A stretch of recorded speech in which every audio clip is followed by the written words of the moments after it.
بے مشکل اپنا غصہ دبائے چبا چبا کر بولا تھا، کیا ہوا، صحیح نہیں؟ بنا کیا بوا نے بھی تو ایسے ہی بنایا تھا۔ کاظمہ کو اس کے غصے کی سمجھ نہ آئی تو نروٹھے پن سے بولی تھی، نہیں بہت اچھا، بنا پر اس پر تو تمہیں انعام ملنا چاہیے، سائم نے طنزیہ لہجے میں کہا تھا جو اس کے سر پر سے گزرا تھا۔ سچی مجھے انعام ملے گا تو انعام میری پسند کا دینا، مجھے نہ روائکا آپو کے پاس چھوڑیں، سچی بہت بھوک لگ رہی ہے، کاظمہ معصوم شکل بنا کر بولی تھی۔ واہ واہ، اور تم نے کھانا نہیں کھایا؟ سائم غصے سے چلایا تھا، جس پر اس نے نفی میں سر ہلایا تھا۔ تو اتنی دیر سے کہہ نہیں سکتی تھی؟ ضروری اپنا پوہڑ پن دکھانا تھا؟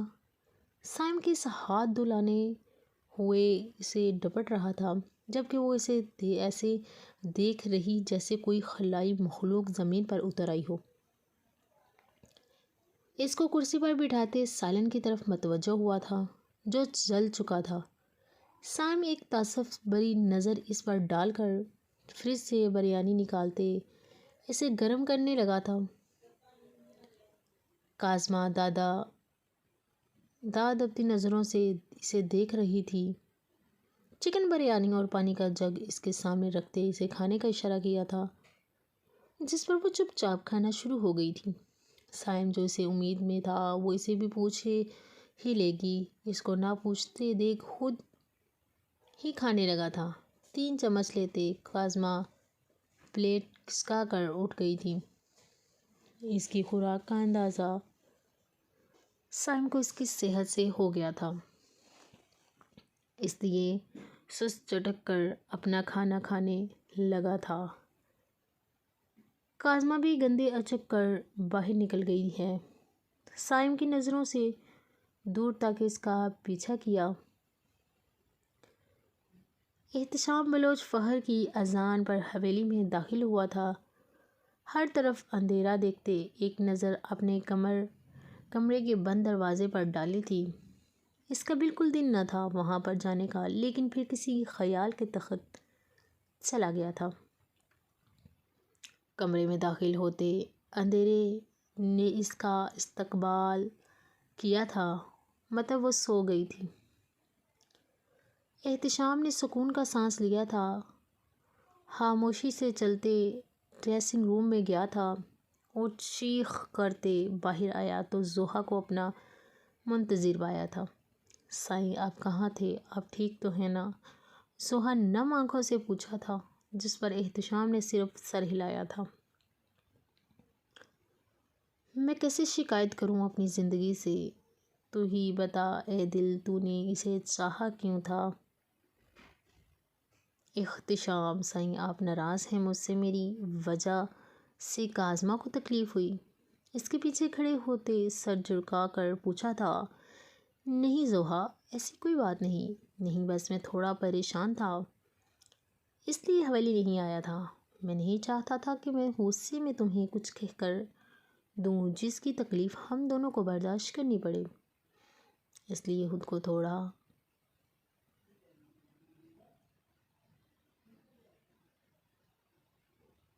وقت دے رہا تھا۔ اور کوئی بات نہیں، فضول سوچے نہ پالو۔ احتشام نے پلٹتے نرمی سے کہا تھا۔ اچھا یہ بتاؤ، ماں اور باقی سب نے تو تمہیں کچھ نہیں کہا نہ؟ اس کو اپنے ہسارے میں لیے بیڈ کی طرف بڑھتے پوچھا تھا۔ نہیں، کسی نے مجھے کچھ نہیں کہا، مجھ سے بات تو دور کی بات میری طرف دیکھا بھی نہیں۔ زوہا بتائیں، پر احتشام نے پرسوچ نظروں سے اس کے چہرے کو دیکھا تھا جہاں درد صاف دکھائی دے رہا تھا۔ زوہا پریشان مت ہو، میں خود سب سے بات کروں گا، صبح وہ نارمل ہو جائیں گے۔ روائکا کا تو کچھ کہہ نہیں سکتا، لیکن میرا وعدہ ہے روشنا اور ماں تم سے بات کر لیں گی۔ احتشام نے اس کے ماتھے پر لب رکھتے اس کو کہا تھا۔ اس کے لمس پر زوہا کی ساری پریشانی دور ہو گئی تھی، لیکن روائکا کے لیے اسے عجیب لگا تھا۔ وہ کیوں اس سے اس طرح رویہ اختیار کر رہی ہے، اور وہ شاہینہ بلوچ کو چاچی کیوں کہتی ہے؟ کیا رشتہ ہے روائے کا اور اس حویلی سے؟ زوہا احتشام یہ پوچھنا چاہتی تھی، لیکن اس کو آنکھیں موندے دیکھ کر چپ ہو گئی تھی۔ احتشام نے کچھ دیر بعد اپنے پہلو میں سوئی زوہا پر ایک نظر ڈالی تھی، پھر نرمی سے اپنا ہاتھ اس کے سر کے نیچے سے نکالتے اس کا سر تکیے پر رکھ کر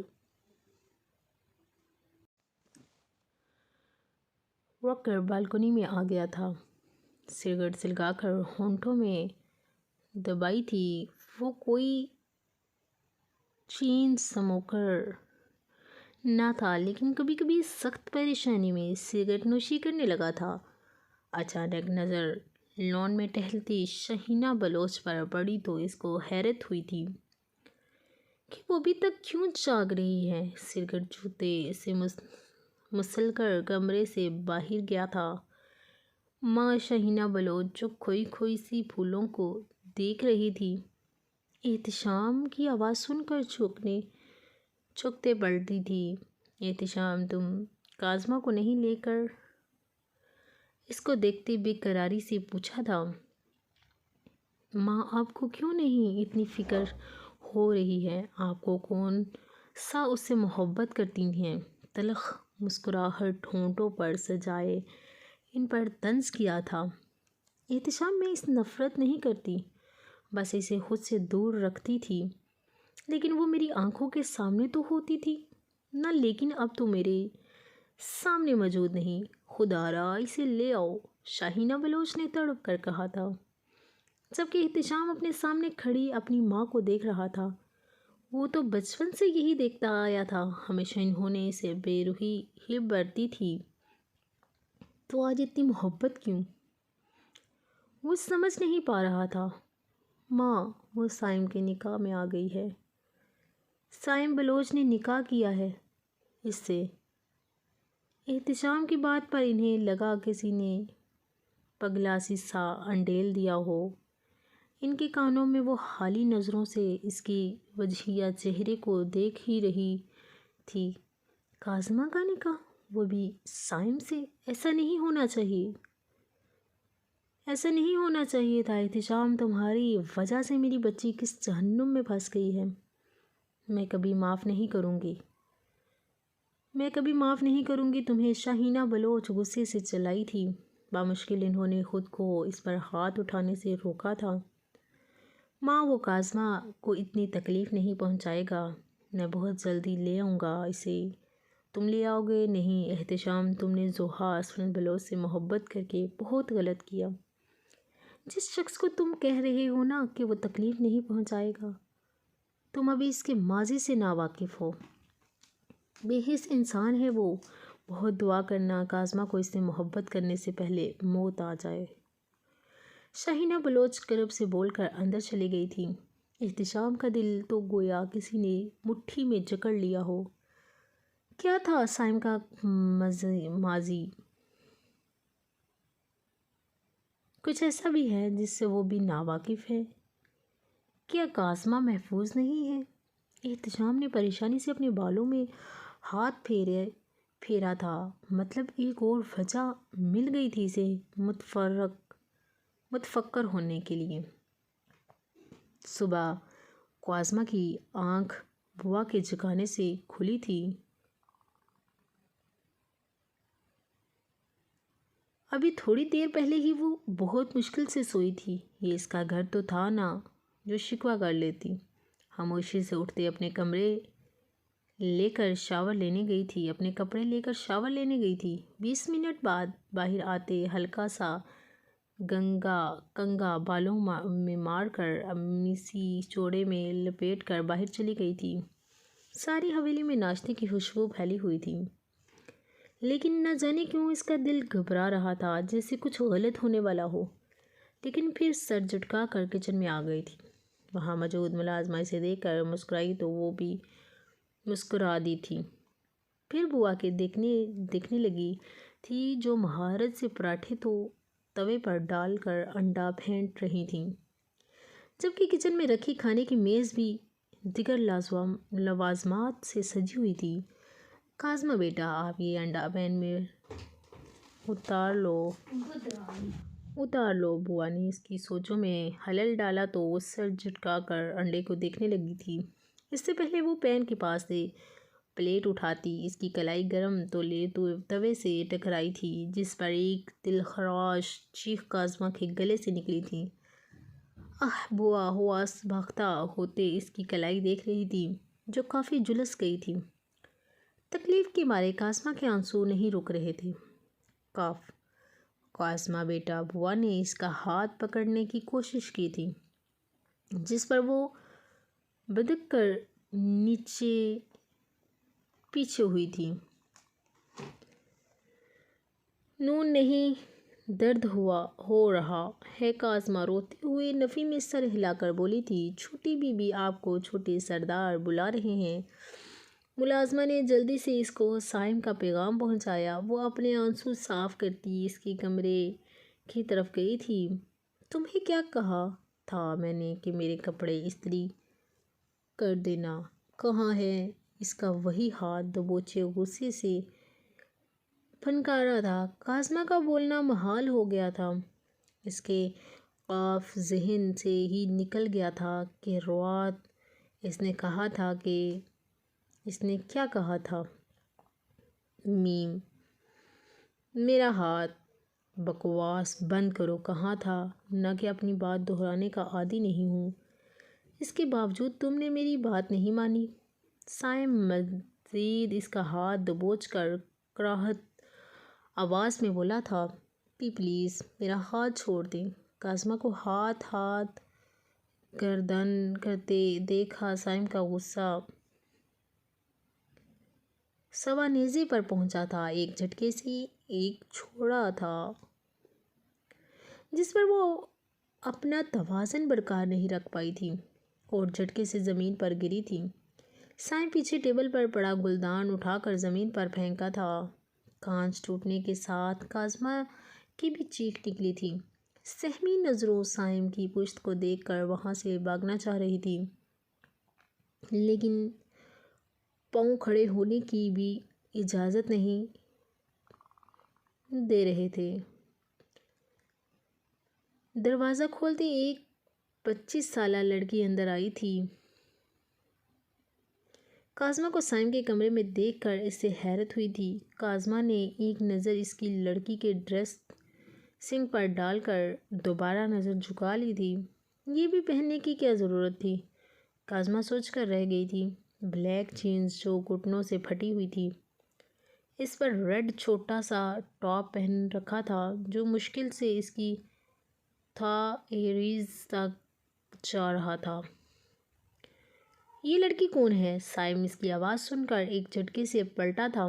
چہرے کے تاثرات پتھریلے ہو گئے تھے، ہونٹوں کو باہم پیوست کیے خود کو کچھ بولنے سے روکا تھا۔ جب وہ لڑکی آگے بڑھ کر اس کے گردن میں اپنے دونوں بازو ڈال گئی تھی۔ کیا ہوا؟ مجھے بھی نہیں بتاؤ گے یہ کون ہے؟ اس کے پوچھنے پر صائم نے ایک نظر کاظمہ کو دیکھا تھا، جو مسلسل روتے ہوئے اپنے ہاتھ پر پھونکے مار رہی تھی۔ اس کی جلد اترتی دیکھ صائم کو بے چینی ہوئی تھی۔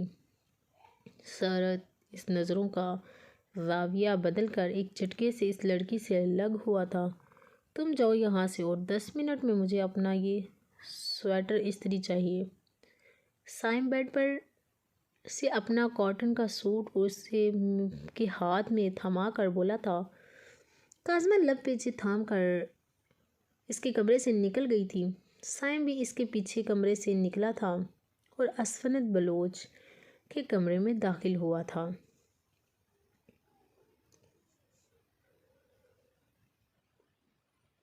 کیوں بلایا ہے آپ نے اسے یہاں؟ صائم اسفند بلوچ کے مقابل آتے درشتنگی سے مستفسر ہوا تھا۔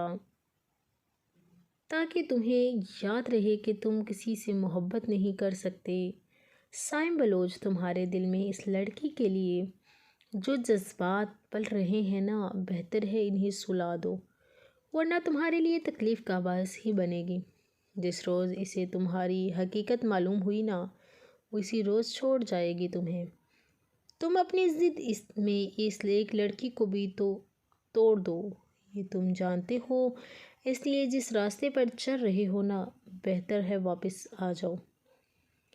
اسون بلوچ سخت لہجے میں بول کر اس کے برابر سے گزر کر چلے گئے تھے۔ سائم اپنے لب بھیج گیا تھا، اسے غصہ آ رہا تھا اس لڑکی اس کے یہاں آنے پر، اور اسون بلوچ بھی اسے وہ بات یاد دلا کر گئے ہیں جو وہ کبھی بھول بھی نہیں۔ کیا پوچھتے ہو مجھ سے؟ دور درد کہاں ہوتا ہے، ایک جگہ ہو تو بتاؤں کہ یہاں ہوتا ہے۔ کاظمہ سوٹ لے کر بوا کے پاس آئی تھی۔ بوا نے اس کو استری لگا کر دی تو وہ آنسو پیتے استری دیکھنے لگی تھی۔ اس کی قسمت یہ سب لکھا تھا، اس کو آج پتہ چلا، اور نہ جانے کیا کچھ دیکھنا باقی تھا۔ قمیض پر استری رکھتے کاظمہ قمیض جلا چکی تھی۔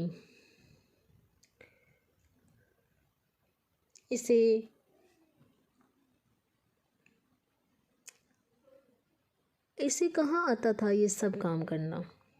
سائم بھی اسے بغیر کچھ سیکھنے کا موقع دیے بنا ہی ہر کام کروا رہا تھا۔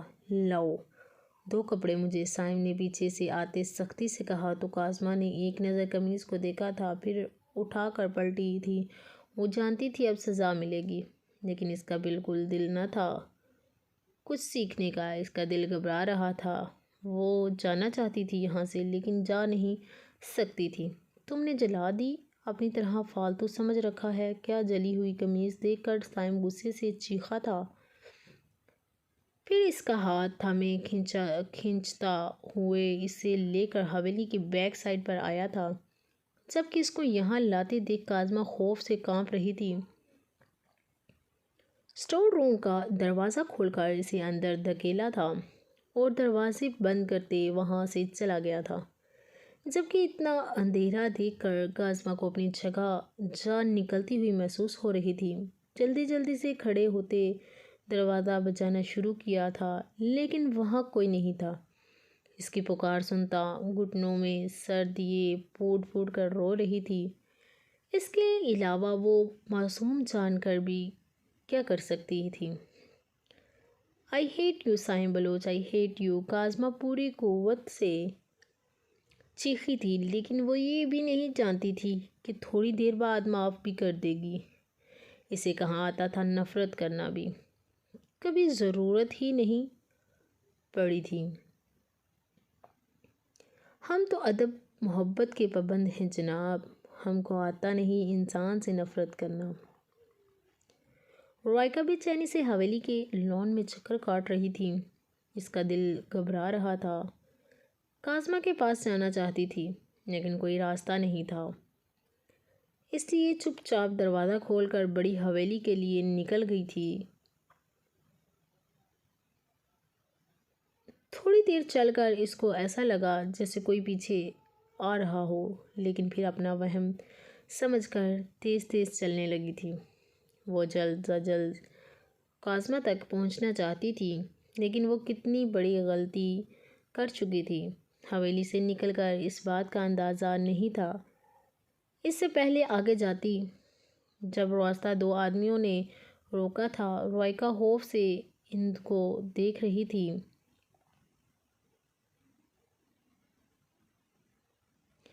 ہٹو میری راستے سے، رائکا نے اپنا لہجہ مضبوط بنا کر بولا تھا۔ جب نعمان نامی آگے آیا تھا، تمہیں چھوڑنے کے لیے نہیں تمہارا راستہ روکا، بلکہ تمہارا کام ختم کرنے کے لیے روکا ہے، نعمان نے کہتے گولی چلائی تھی جو اس کے پیٹ میں لگی تھی۔ رائکا درد سے کڑھاتے زمین پر گری تھی۔ آخر بار بھی اس کی زبان پر کاظمہ کا ہی نام تھا۔ سر آپ کا کام ہو گیا ہے، وہ لڑکی میم رے مر چکی ہے۔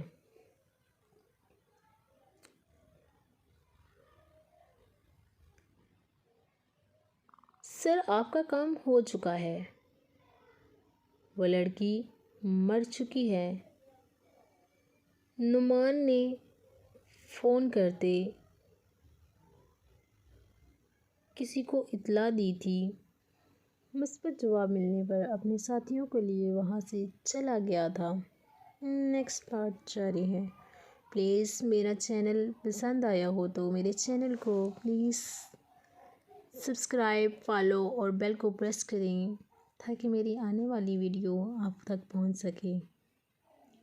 اوکے، اللہ حافظ۔